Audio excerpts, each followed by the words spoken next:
In this first episode, I'm going to use the TSC55, the parallel guides, a couple of the MFTs to break down the material behind me into some smaller pieces. Let's get to it.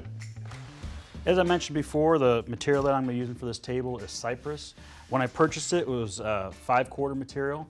I ran it through my thickness planer and brought it down to about 7/8 of an inch. So now that we've got that surfaced on both sides, I can go ahead and take my guide rail and my TSC and rip down the edge to give me a nice clean edge with the 28 tooth ripping blade, and then we'll utilize the parallel guides to rip down those pieces of material to specific widths.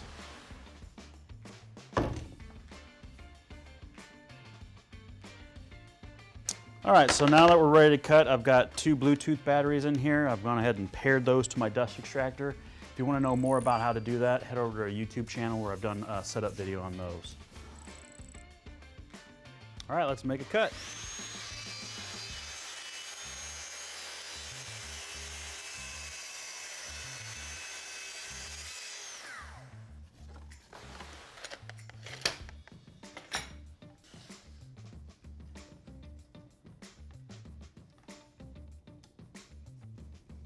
So now I've got the parallel guides set up on here. They've already been calibrated a while ago. If you need more information on how to calibrate them, you can head over to Festool USA YouTube channel, and there's videos on there on how to calibrate them. So I just need to pull that back. My 2 stops are engaged. I can make my cut. So I've got my parallel guide set. We're ready to cut. A little tip, when you go to set your TSC back down, make sure you always push your clear plastic viewing window back down because that'll help with the dust extraction. So this first rip, we're going to do 2 of them at 2 3/4 of an inch.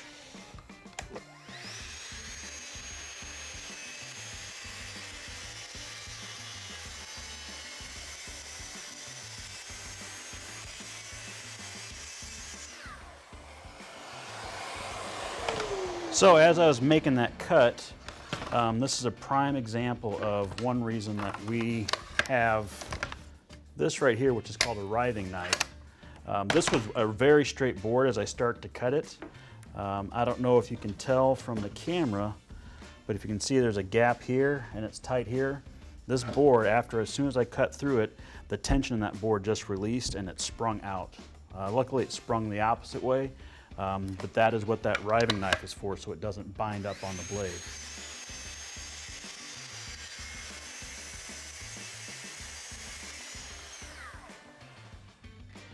So as you can see here, this is the one that I just cut, and it's perfectly straight. This was the first cut that I made, and they're both out of the same board, but as soon as I made my cut all the way through on this board, it just sprung into that huge arc. So we'll see if we can utilize some small pieces out of that board. Otherwise, we may just have to cut another piece.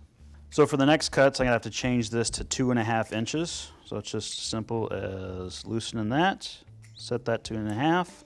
I'll change the other one. You notice when I slide my parallel guides over, there's not enough material to support it in the back, so the whole thing starts to tip. All we need to do is just take the piece that I just cut, put it behind my material, and that works as a support piece, so now it doesn't tip on me.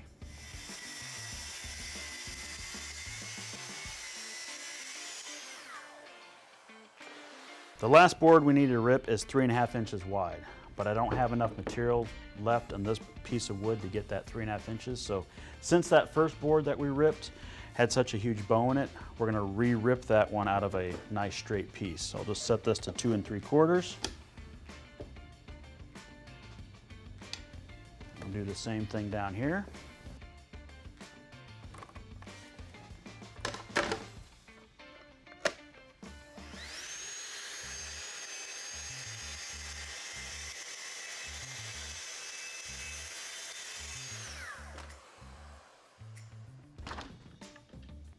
So originally I'd planned to get all the pieces of material out of this one wide plank that I have, but because that first piece I cut had such a bad bow, I need to recut that. So I'm gonna have to grab another piece of material and cut that 2.5 inch piece out of there. So we'll just have to repeat the process of straight line ripping this first edge and then utilizing my parallel guides again to get that same exact width as we did before. So now that I've got all my material ripped to the correct widths, you can see how easy a process it was utilizing the parallel guides and the TSC. So moving forward, we need to cross-cut all material, do the taper on the legs, join it with the domino joiner, and then we'll also be using the router to smooth over some edges. To continue the build video, click here, or check this out. And don't forget to subscribe.